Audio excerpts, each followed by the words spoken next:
A calm atmosphere lies over seemingly endless meadows and gentle rolling hills. Herds of wildlife graze peacefully in the wilderness, interrupted only here and there by solitary farms or small communities. The untouched landscape gives little hint of the many secrets buried in the turbulent history of this planet. Welcome to Dantooine.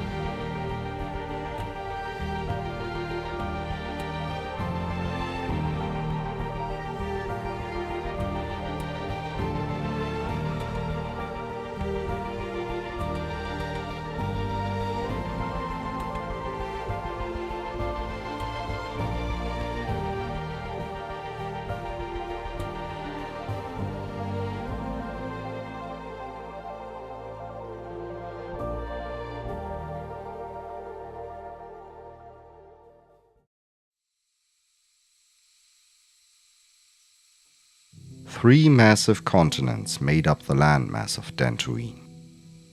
Separated by seas, these continents were connected by several land bridges. Rivers and lakes dotted the landscape, and a predominantly temperate but rather dry climate allowed life on this planet to take on a variety of forms. Interrupted by forests, the majority of Dantooine's landmass was covered by vast plains, ranging from yellow grassy savannas to lush meadows full of green and lavender grass. Depending on the season, the landscape's color shifted from green to vibrant violet as countless blossoms opened to the gentle breeze. Together with the lavender-colored grasses, the violet hue of certain regions during that time became so intense that it was even visible from space. Every now and then, one of the iconic bulba trees rose above the grasses like a shepherd overseeing his herd. The flat tree crowns, made of thick leaves and spiky branches, sat atop massive trunks that, over the centuries of these trees' lifespans, were deeply rooted in the ground. They provided a home to a variety of small creatures, and the local settlers also assigned special cultural significance to the trees. Beyond the vast grasslands, one encountered expansive hilly landscapes such as the Cicadas hills, which blended softly into the scenery. The gentle slopes of the hills were dotted with patches of grass where the blades sway rhythmically in the wind. In some places, the grass grew tall and wild, forming soft, natural waves between the occasional clusters of trees. Moving closer to the few mountain ranges, the terrain changed. Large rock formations jutted out of the grassy land, elevating broad areas into plateau-like patches on the gently rolling landscape. Cave entrances were a common sight at the base of these plateaus. Nestled among the large rocks, some were of natural origin, while others were excavated by native animals. One of the most widespread cave-digging species were the kindra, four-legged spider-like creatures whose swarms lived in the cave systems, primarily relying on natural caves and expanding or connecting them through their own digging. Within the swarms, which were usually led by a dominant female, the creatures performed different roles. There were workers and caretakers who almost never left the underground, as well as warriors and hunters with their venomous head appendages who roamed the surface around the caves. Another medium-sized predator of Dantooine was the hurton, slender canine creatures that inhabited the hilly landscapes and grassy plains. They lived in packs, with the males protecting the young while the females took on the role of hunters. Hurtons were highly aggressive towards other species, as well as members of different packs.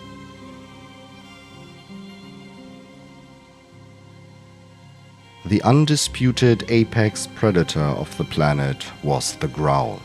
Massive, flesh-eating mammals that moved on two short hind legs and two larger front limbs, which they could also use as arms. Their long fur, which grew densely on their backs, made them resistant to environmental influences, and their powerful jaws, located at the underside of a stout, rounded head, were strong enough to penetrate any armor of prey animals. They were often encountered singly or in small groups, roaming the vast plains and hunting large, slow herbivores, such as the long-necked pickets or the thick-skinned bulls.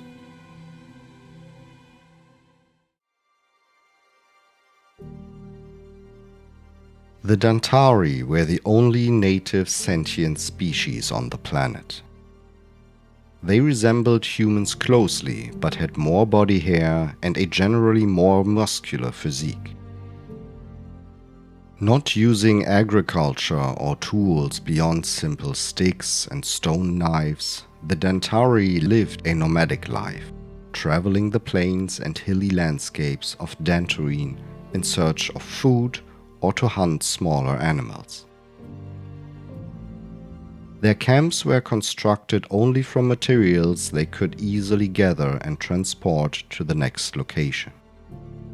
Several Dantari tribes were known, with the largest being the Janta, the Kunga, and the Mok.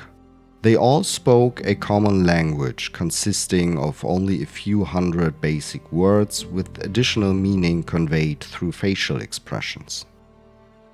The culture of these tribes also showed many similarities.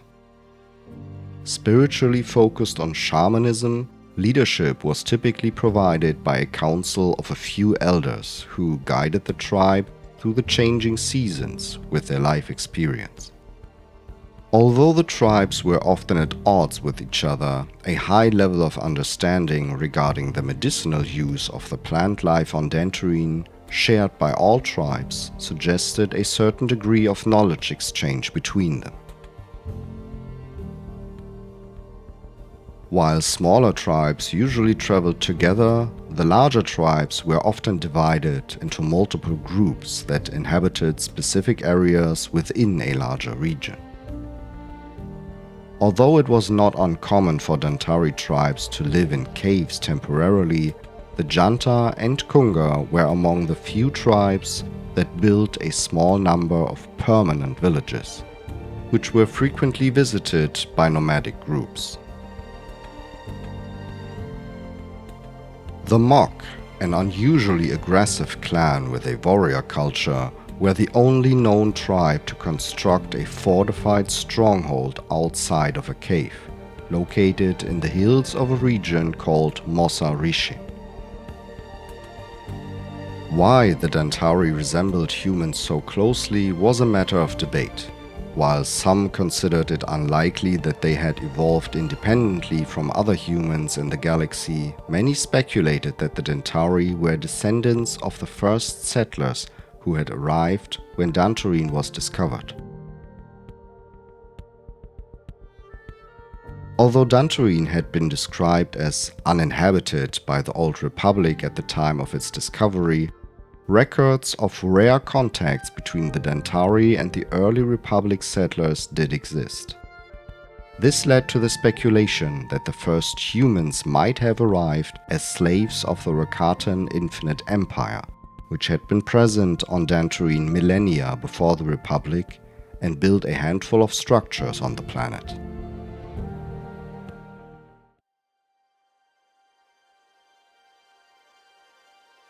Located in the Outer Rim, far from the densely populated regions of the galaxy and the bustling trade routes, Dantooine was sparsely settled.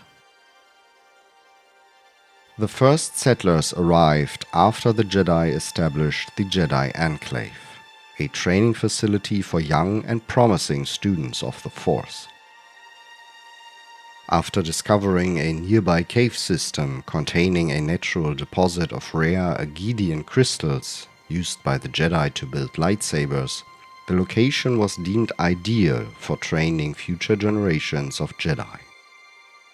Over the following years, however, several of the Enclave's students would fall to the dark side and go on to play significant roles in some of the most violent conflicts of that era. For several years, a second Jedi Council, functioning as a satellite to the Jedi High Council on Coruscant, resided at the Enclave on Dantooine, providing effective protection to the newly established communities during the Great Sith War, a little over 4,000 years before the Battle of Yavin.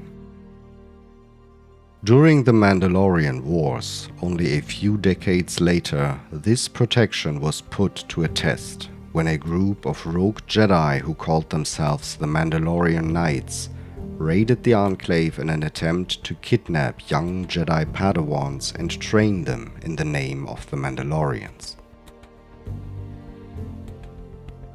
The situation could only be defused by the bold intervention of a Republic military unit and a former Padawan, resulting in the rescue of everyone in the Jedi Enclave. The first settlements on Dantooine consisted only of a few small villages, as most settlers established large farms on the grassy plains. Some farming families were able to amass a modest fortune on the remote planet. However, all of this occurred within a relatively small area around the Jedi Enclave, the only spaceport at the time. Over the years, the vicinity of the Enclave evolved into a trade and social hub. Only about 20 years later, near the end of the Jedi Civil War, the Third Galactic War within 50 years, the Jedi Enclave and the surrounding settlements were violently destroyed by an orbital bombardment from a Sith fleet, resulting in the deaths of many high-ranking Jedi as well as countless settlers.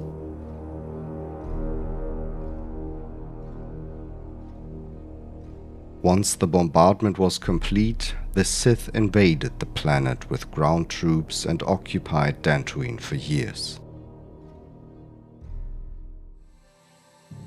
The surviving settlers would come to despise the Jedi, blaming them for their failure to protect the planet and for the lack of intervention during the years of suffering under Sith occupation.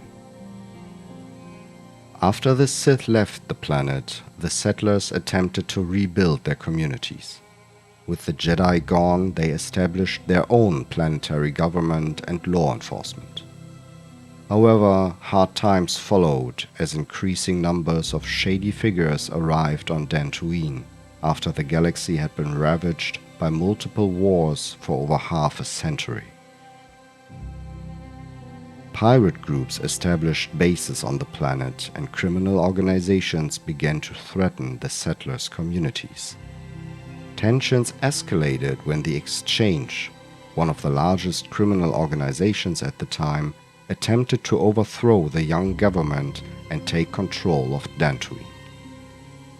Only with the support of the returning Jedi was the settlers' militia able to drive off the Exchange and bring an end to the conflict. Following these events, the Republic decided to station military troops on Dantooine to protect the planet, and the Jedi rebuilt their enclave. However, it would be abandoned for the final time shortly after, when all members of the residing Jedi Council were murdered by a Sith intruder. Despite this, the Republic military maintained its presence on the planet. Another 30 years later, the Third Galactic War broke out. During this conflict, Dantooine, located close to the front line, served as a staging ground for Republic fleets. This time, the protection was strong enough to fend off enemy forces until a group of pirates managed to catch the Republic military off guard enabling the Sith forces to infiltrate Dantooine. Together, they overwhelmed the Republic defenses and left a trail of destruction on the planet. After nearly a century of ongoing conflict and regular devastation which had plagued the remote planet, the idyllic landscape was finally granted a period of peace.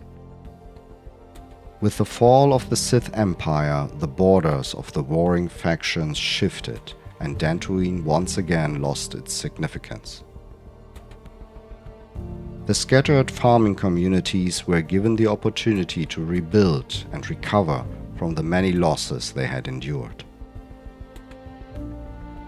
From time to time, adventurers and historians visited Dantooine to search for treasures and artifacts in the ruins of the Jedi Enclave or the ancient Rakatan structures.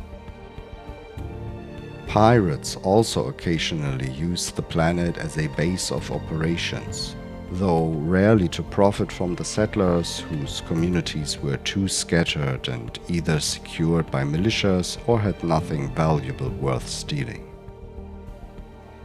On rare occasions, members of different Force cults traveled to Dantooine in search of the legendary Agedian crystals so highly prized by the Jedi.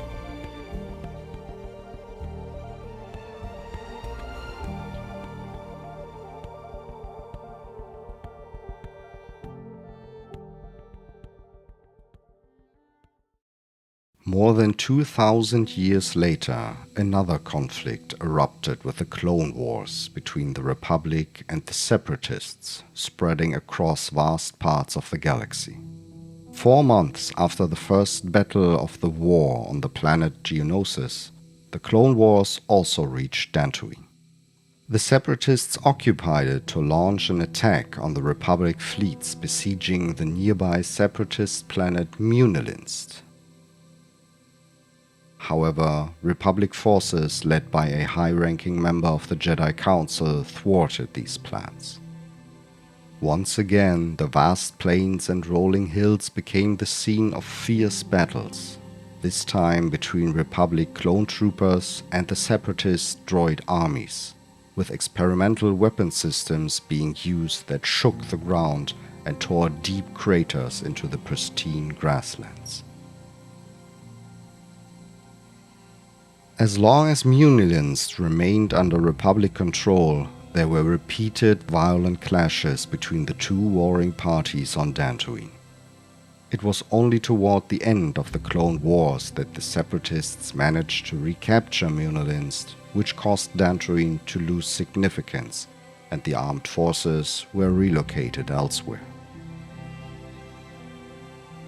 The Galactic Empire, which the Republic had become after the end of the Clone Wars, had no interest in the sparsely populated planet. Farmers and settlers enjoyed the peace that had descended upon Dantooine's gentle landscapes.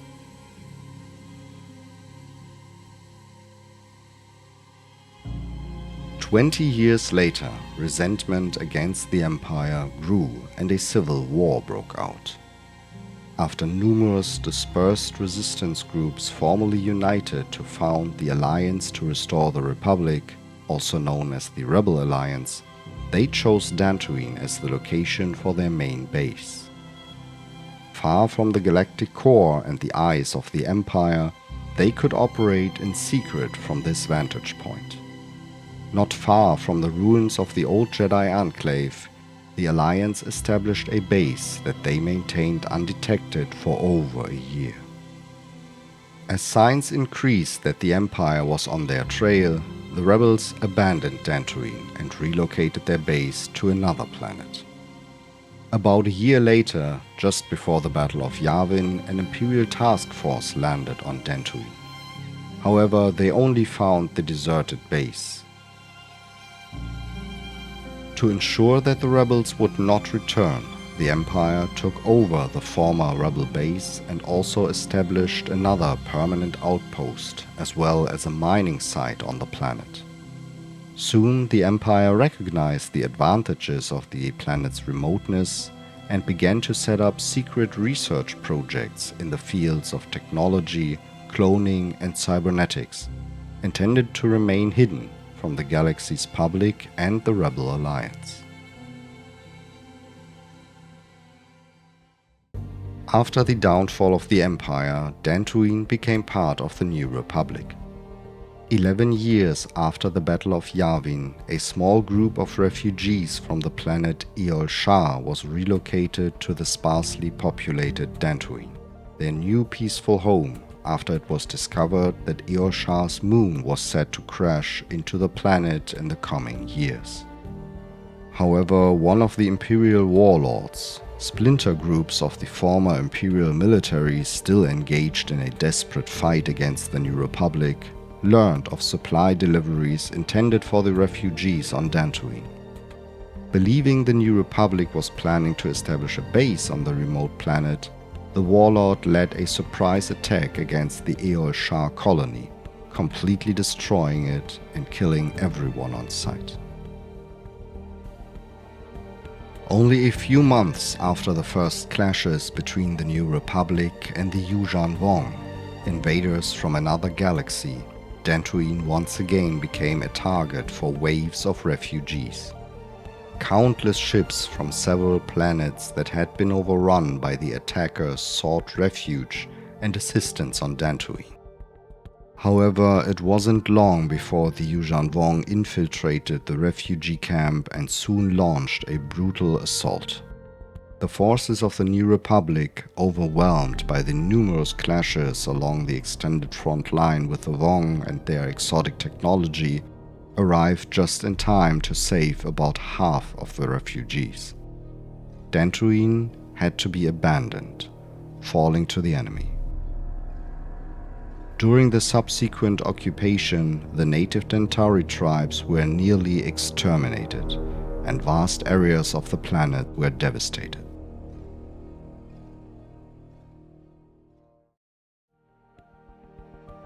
At the end of the Yuuzhan Vong War, the New Republic reclaimed the planet and began rebuilding the settlements. While some regions bore visible scars from the past conflicts, nature quickly began to reclaim the flat and hilly landscapes. Lush grass grew over the remnants of past battles, and soon herds of wildlife once again roamed the savannas, restoring the serene and peaceful atmosphere of Dantooine's vast lands.